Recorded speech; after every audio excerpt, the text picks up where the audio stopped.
today is a very therapeutic day. Okay. Because we're talking about the 20th anniversary of Star Wars Episode 1, The Phantom Menace.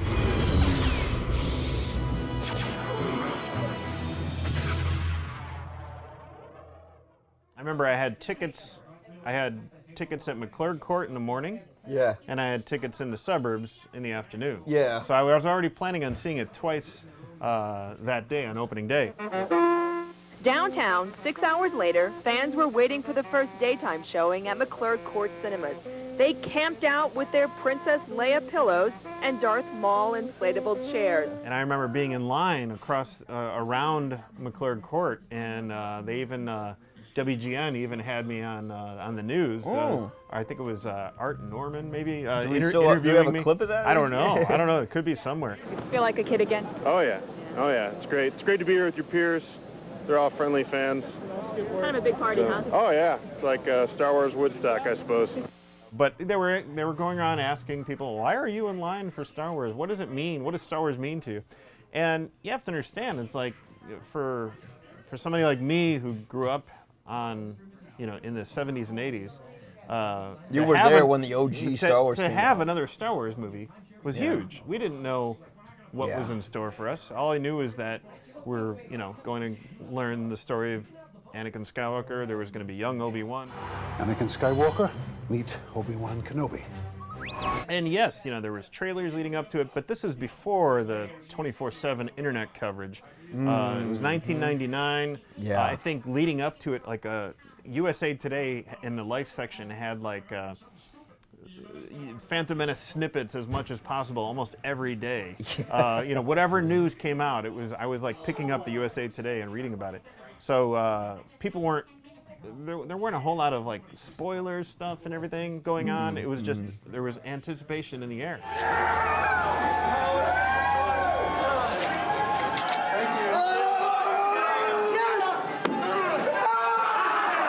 My experience was, it was strange. I was a 13-year-old kid. Okay. I wanted to know what your thoughts were regarding the video class that you've just completed at the Art Institute. I thought it was a cool class and all and stuff. Did a lot of fun stuff like going on shoots and stuff like that. So I grew up with it, and I remember I saw the original Star Wars movies, on the VHS tapes in their original form, the non-special edition forms. Okay, good. The original Star Wars trilogy on video, one last time.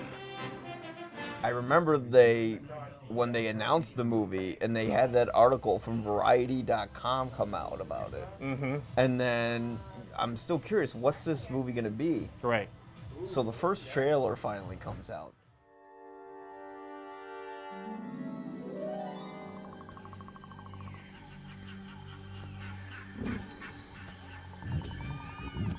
And this was in the infancy of the internet. This is like 1999. Right. And I remember it took 2 hours to get that trailer to stream. And every single minute, I would just get another little frame. And I was just enticed completely because that trailer was phenomenal. And I think that trailer shattered everyone's expectations. Yeah. Because we saw these completely unique worlds. We saw Naboo that looked like Venice. You saw a little bit of Coruscant that looked like Metropolis. And back then, movies didn't have that much CGI in them, and this entire film was CGI. So back then it was stunning, and we're thinking, oh my God, people would pay tickets to see a movie just to see the trailer. Just to see the trailer and then leave. Yeah, and then walk out. Yeah. Movie fans lined up just to see the trailer. The Hollywood Reporter says that LA's Mann's Chinese Theater attendance shot up 1,100% the night they ran a sneak preview of this Star Wars trailer. I think I might leave after the trailer, though. I don't know. So I go in, I see the movie. I remember it was kind of a silent screening. No one really reacted to anything. And I left. And I remember I saw that movie 7 more times. In the theater? Yeah. Wow, okay. And every time I would always ask people, what did you think of the movie? What did you think of the movie? Even when I'm not at the film, I would just randomly bring it up. Right. And I didn't know why, but I always wanted people to tell me that they liked it. And then... Because you didn't? Yeah, because I couldn't come to terms that I didn't. It was me kind of coming to terms with that not everything in life is guaranteed to be awesome or great. Mm-hmm. That it was sort of my introduction to the emotion of doubt. And I think a lot of people might have grown up with that emotion where you realize, like, it's not only Star Wars, but anything. Like, a marriage could be disappointing, a car you bought could be disappointing, what have you. Sure, so, a book, whatever. Yeah. I mean, this movie could not live up to any expectations. Yeah. There's just no way. Because we grew up on the original trilogy, I think we forget that he originally had in mind for this storyline to be like a fairy tale. This isn't science fiction. This is space opera. I would say probably the original impetus for the whole thing was, I used to watch a serial on television called Adventure Theater, and they had Flash Gordon Conquers the Universe on it, and I used to love that. So I went off and wrote my own space opera. He said when Phantom Menace came out that this movie is basically for kids. I mean, look at the pod race. You have the movie for kids with trade embargoes. Well, no. Well, your trade boycott of our planet has ended. The Senate would revoke their trade franchise. A tragedy has occurred, which started right here with the taxation of trade routes and has now engulfed our entire planet in the oppression of the Trade Federation. You know, kids gloss over that. As soon as Jar Jar comes into the picture, they're like, "Oh, me see this, me see that, you see." You know, and it's fun. Like, I showed Phantom Menace for the first time to my 12-year-old daughter recently. Yeah. At the end, I'm like, "So who's your favorite character?" She said, "Jar Binks." And I'm like, look, it goes back to what Lucas was saying. I never minded Jar Jar as a kid, actually. It goes back to what Lucas is saying: is these movies are for kids. Yeah. And I don't necessarily. I don't know if I entirely agree with that sentiment because Episode 3 features a man being burned alive. Again, we're talking about Episode 1. Okay, yeah. So that movie is for kids. Yeah. And I understand that because it's mainly focused on a young boy. You would think that after, 15 years, like, he wouldn't want to make a movie for kids, and I think that's where the disappointment sank in for a lot of fans. Because they were just like, I grew up with this. Now you're treating it like it's some kind of joke. Yeah, I mean, now that sort of sentiment's being echoed with The Last Jedi and that little annoyed look to her, Mark. Great, I got it. He stuck to his vision as far as world building, universe building. He's great at that. He did create something different. He didn't just make the same movie. No. And that was something that was wonderful about these prequel films that I think were encompassed in the trailers, but then you see the movie and everything about making a movie was not in that film. Like, not only the acting, not only the dialogue, but the structure, the pacing, the overall story. There's no emotional investment in Anakin. It is a very hard movie to follow, and at the same time, I've done it a little more extremely than I've ever done in the past. It's stylistically designed to be that way, and you can't undo that. If it's intense for us, we don't know what a regular person's going to go nuts. I'm not going to nitpick a child actor. Oh no, I would never do that. Jake Lloyd was it's horrible what happened to him. It's horrible what happened to him, and I personally believe he was kind of miscast. Yeah. But I'm not going to lambaste the poor kid. I'm not going to criticize child acting that isn't that good because they're children. Exactly. And I think that He's falls 9 years old. That falls. He's 9 years old. Yeah, and that falls on the responsibility of the casting director and the director. Is like, you found a kid who was okay, not good or great, and if we're gonna follow the Anakin Skywalker story over 3 movies, and we're going to start off with him at such a young age, he needs to be great. I think there's some really good performances in Phantom Menace, and I think if we look at the prequel trilogy overall, there's 2 MVPs for those 3 movies, and that's Ewan McGregor and Ian McDermott. And I think McGregor as Obi-Wan was phenomenal. He's great. He had so little to work with, but he made it work. Well, that's the thing is, I think he was convincing at embodying a young Alec Guinness, if you will. Even getting the voice right, the cadence. What will happen to me now? Council have granted me permission to train you. You will be a Jedi. I promise. I like the dynamic between him and Neeson's Qui-Gon Jinn. Yeah. I like seeing them together. I like their master and apprentice dynamic. I think they were really good together. I still have a great appreciation for Neeson's performance, and I don't know, like he did what he could with it. I mean, he was just kind of, he sounded bored, but then again, his dialogue was just kind of that. Well, you know, I'm sure it was hard to work alongside a lot of CGI. Yeah, a lot of yeah. blank green screen backgrounds. But I really liked how a lot of his performance was internal. You know, he had to weigh out the situation. Even some of his lines like, you know, feel, don't think. Remember, concentrate on the moment. Feel, don't think.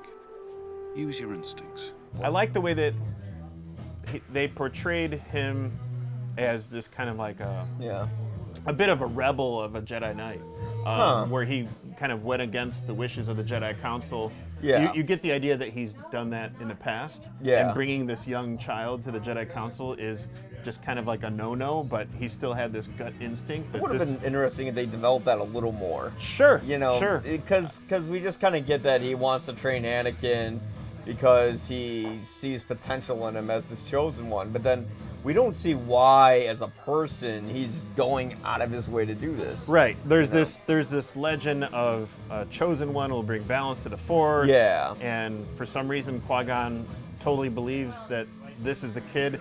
If that was more developed on Tatooine, that would be great. If it was more than just the midichlorian count, if it was more than just like this virgin birth, that would have been interesting. Yeah, I agree. Overall, the story of like trade federations and embargoes and all this stuff, I didn't really care about any of that, and I thought it really odd to get like, you know, policies and politics as the foundation of, you know, kind of the story, especially when it's called Phantom Menace, and we only really see this menace kind of barely developing, like throughout maybe the in movie. like 2 scenes or something like that. You know? Yeah, it's just and we know already who the Phantom Menace is ultimately in the end. See, and you, young Skywalker, we will watch your career with great interest.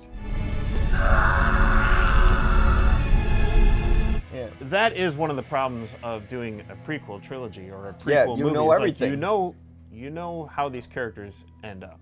So are they going to be in true peril? No, and it's the only characters who are in true peril are the ones that are introduced in this movie that are not in the other movies.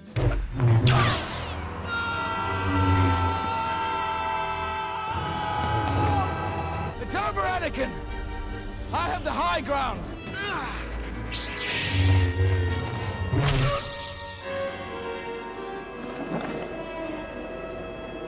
Lucas has adamantly said I didn't want to make the same movie. And he didn't. Yeah. When I was at recently at the Star Wars Celebration here in Chicago, Yeah. there was the last day on Monday, they had a whole panel presentation of the 20th anniversary. It's funny when you mention Star Wars convention. Yeah. Because it feels a little bit like a healing process now. Well, it did. You know, first Star Wars convention, via, when Force Awakens was being announced and everything, that was kind of like they took everything that was prequel related and put it to the side. Yeah. Like if you remember that one behind the scenes video, they start out with Mark Hamill saying real sets, practical effects.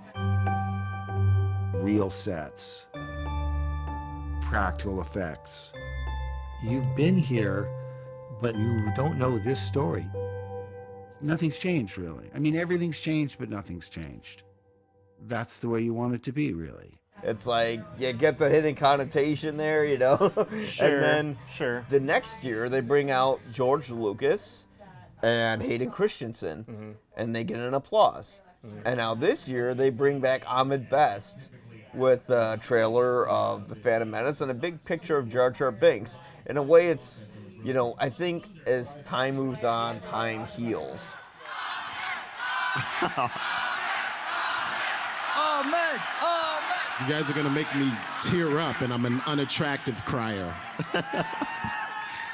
Well, and yeah. It's sort of, Disney obviously systematically planned this out, where I think now that the prequels are considered nostalgia, there's a lot of people who like those films. Sure. Like Lucas said they would. At the same time, I have a hard time believing that in 3 years, when the 20th anniversary of Attack the Clones come out, that we're going to have the same response that this recent celebration of the Phantom Menace 20th anniversary has. I mean, I think because Phantom Menace was the first of the prequels, and then you get the middle child. Yeah, and I think there's more of an appreciation, despite the derision over the years of Phantom Menace, than there is Attack the Clones. There's a cadence that comes to being a Star Wars fan, you know, and it has to do with having things from your childhood being lived up to and then kind of destroyed.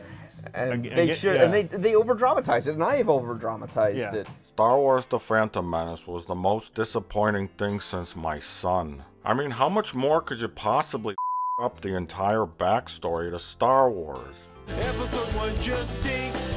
Remember Jar Binks and how he stepped in poo. I have an appreciation for the way the movie looks. I have appreciation for certain performances, but I'm not going to nitpick and criticize this movie just because it didn't maybe meet what I wanted it to. It wasn't the movie you put in your head. I think hindsight gives us kind of a perspective that there's more to appreciate about the movie. After I was off the high of watching it for the first time in the morning, later on as I was approaching the afternoon showing that I was already paid for, I was like, But then, you know, later on I just looked at the positive.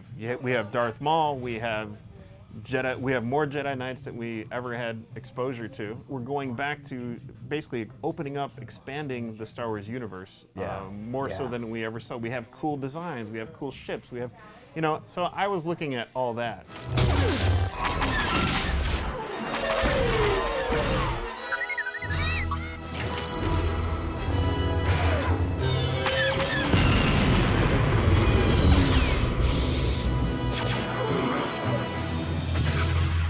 I think that's everything I have on my mind with Force Awakens. And or you mean Phantom Menace?